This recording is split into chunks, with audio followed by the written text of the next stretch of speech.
طيب رجعنا لحضراتكم مره ثانيه بعد ما رحبت بكابتن رضا وخدنا خبر اليوم مع حضراتكم. خلينا اروح لكابتن رضا ونتكلم عن المباراه بشكل عام. يعني طبعا الحين انضمام كابتن عصام مرعي. كابتن رضا، شايف النهارده التعادل، وده التعادل الثاني على التوالي بالنسبه لنادي الزمالك في اول مباراتين في الدوري المصري.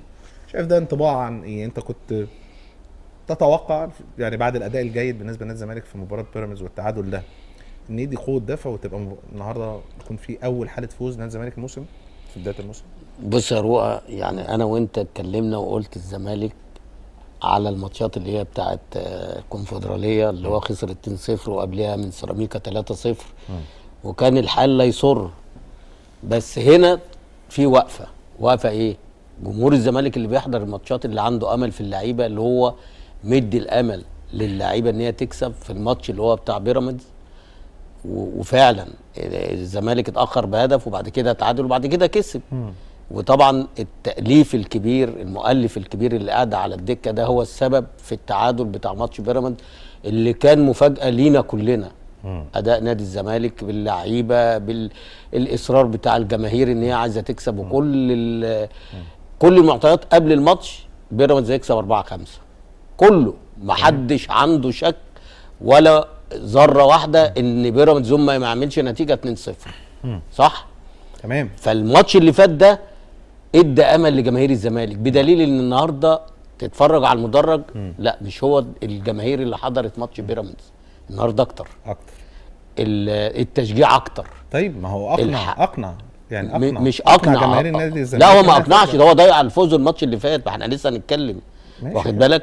بس ده يعني في الحاله اللي كان فيها الزمالك وجاي خسران من الفرقه بتاعت سولار دي، وبعد كده بدايه فتره الاعداد ان خسران من سيراميكا 3، كل الامور دي تديك انطباعات ان الزمالك السنه دي هيهبط. اللي احنا اتفرجنا عليه في ماتش بيراميدز لا ادى امل للجماهير، بدليل ان الجماهير النهارده راحت اكتر من الماتش اللي فات وبتساند اكتر من الماتش اللي فات. والنهارده الزمالك بدا الشوط الاولاني احسن من ماتش بيراميدز. تمام. واخد بالك، لان الثقه مع الجماهير مع يعني التشجيع. خلي بالك ان الجمهور كان عليه عامل رئيس النهارده ان يوقف كل اللعيبه بما فيهم الشباب على رجليهم. بس هنا اسوريو يحسب لاسوريو يا كابتن. ايه؟ يحسب لاسوريو الاداء لا ما يحسبش لسبب، وبدايه الماتش النهارده والشوط الثاني كمان في لا اصل في لعيبه لعبها المفروض ما تلعبش. ده في البيراميدز ولا النهارده؟ هنا وهنا بس النهارده اكتر. ليه؟ لانك انت النهارده مثلا انت مقعد عبد الشافي ليه؟ خلي اللعيب ده خبره. انت مقعده ليه؟ مع كل الاحترام اللي انت شايفه هو حاتم سكر احنا بنقول هيجي والفتره اللي جايه والكلام ده، بس هو دلوقتي ما بيتطورش، بالعكس ده بيعمل مصايب. فانت اديله اخر 10 دقايق، اديله اخر ربع ساعه، واخد بالك. يعني انت عايز تقلبها يا كابتن، ما تديش عبد الشافي في الحاله البدنيه والسن ده من نهايه اللقاء او في النص الثاني من اللقاء. لا يبدا، انا بقول لك يبدا. ما انا بقول لك يعني تقلبها. انا قصدك يعني حاتم سكر هو اللي ياخد في الشوط الثاني، ما ياخدش من الشوط الاول لو انت احتاجته. مش ان هو يبقى قاعد عشان ان هو ينزل اخر ربع ساعه وثلث ساعه. يبقى قصدك في تقل بالظبط كده.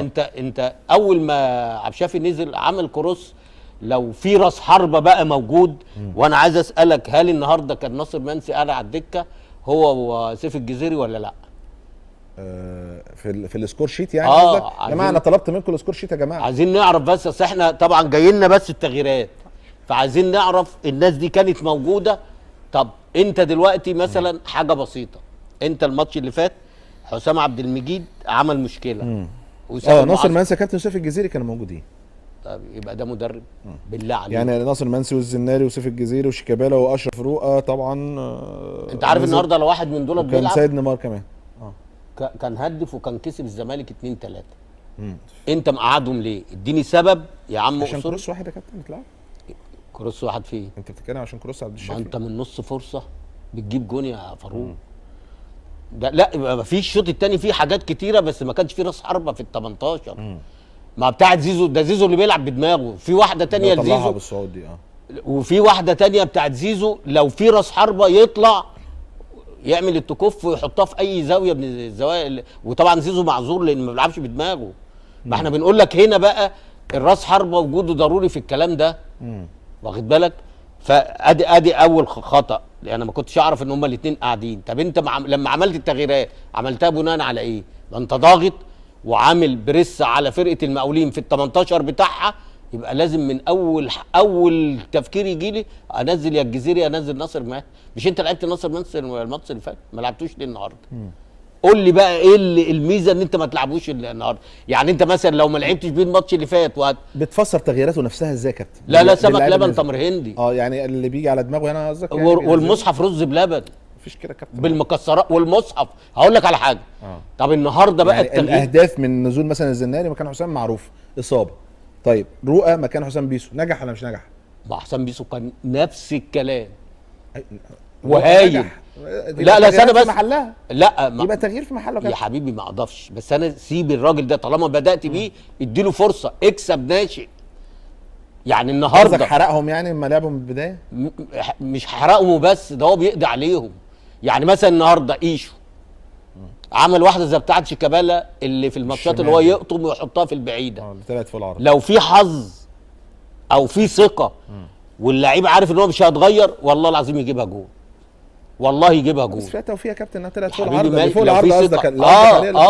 برضه يعني لا لو في ثقه، لو هو عارف ان هو بيلعب ورجليه في الملعب ومش هيغير. خلي بالك اللعيبه دي بتبقى عارفه ان هي هتلعب واول تغيير هو، فبيبقى فاكر انت السنه اللي فاتت والسنه اللي قبلها لما كان احمد عبد القادر لما رجع من سموحه في الدقيقه 60 بالظبط كان لازم يغير، حلو وحش كان لازم يغير، فده كان بيأثر على مستواه. مش معاك يا كابتن، انا دي فرصه باخدها لاثبت نفسي. طب ما هو ثابت نفسه. طيب يا كابتن ما هو الوحيد بتقول يعني بيضيع كوره عشان هو بيفكر ان هو والله العظيم اسمع الكلام ده. انا اجيبها عشان اقعد بقى فين؟ اجيب الكوره دي. لا لو عنده الثقه. لا بس هي الفكره ان دي توفيق يا حبيبي. يعني ممكن شيكابالا اللي هو يعني خطير فيها تطلع فوق برضه بنفس الشكل. بس شيكابالا عنده الثقه يعمل كده ويحطها، جت ما جاتش، المهم ان هو متعود عليها. انا بكلمك على لعيب ناشئ لما بتديله الثقه بينزل يكسر الدنيا. طب قول لي هو غير ليه النهارده؟ يعني هو غيره ليه؟ طب نزل ابراهيم نضاي ده ولا ابراهيم نضاي نزله عمل ايه؟ اكتر من اللي ايشو كان بيعمل، بل بالعكس ايشو كان بيمسك الكوره ويعدي ويخش ويلاعب الناس ويلعب معاهم والكلام ده. ده ما عملش الكلام ده. طيب دي حاجه، تاني حاجه شيكابالا انت بتحرقه ولا عايز تكره جماهير الزمالك فيه وانت اصلا منزله وناحيه اليمين ابراهيم نضاي وناحيه الشمال مصطفى شلبي وفي الوسط زيزو؟ انت منزله، قول له اسال شيكابالا كده، قول له دورك ايه؟ انت شفت لعب فين النهارده شيكابالا؟ ما انا ما اعرفش، كان بيلعب النهارده وينج لخمه. وينج لخمه؟ يعني ما هو الراجل مش مديله. بص يعني انت ما شفتوش في مركز ممكن يكون متحرك هو لا حبيبي بص يا اما تنزله مكان زيزو، يا اما كنت استنيت على ابراهيم نضاي، يا اما غيرت مصطفى شلبي، لان شيكابالا خطورته كلها لما بيجي من على الطرف. صح؟ انت في واحد تحت الفيرود اللي هو زيزو، وواحد ناحيه الرايت اللي هو ابراهيم نضاي، وواحد ناحيه الليفت اللي هو مصطفى شلبي. فهو نازل يحرق شيكابالا. هو ممكن يكون مش عارف بس هو عايز يلعب شيكابالا وخلاص. لا، لعب شيكابالا في المكان بتاعه عشان نقدر بيعمل كثافه هجوميه.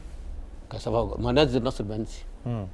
هو ناصر منسي ولا شيكابالا؟ سيف الجزيري ولا شيكابالا؟ وانت ما عندكش راس حربه، انت بتلعب اوباما فيه. مين الاولى؟ واخد بالك؟ انا بقول لك شويه حاجات طفيفه. هو احلى ما في اللقاء النهارده ان احنا ما شفناش لا دونجا ولا المسلوسي. بقت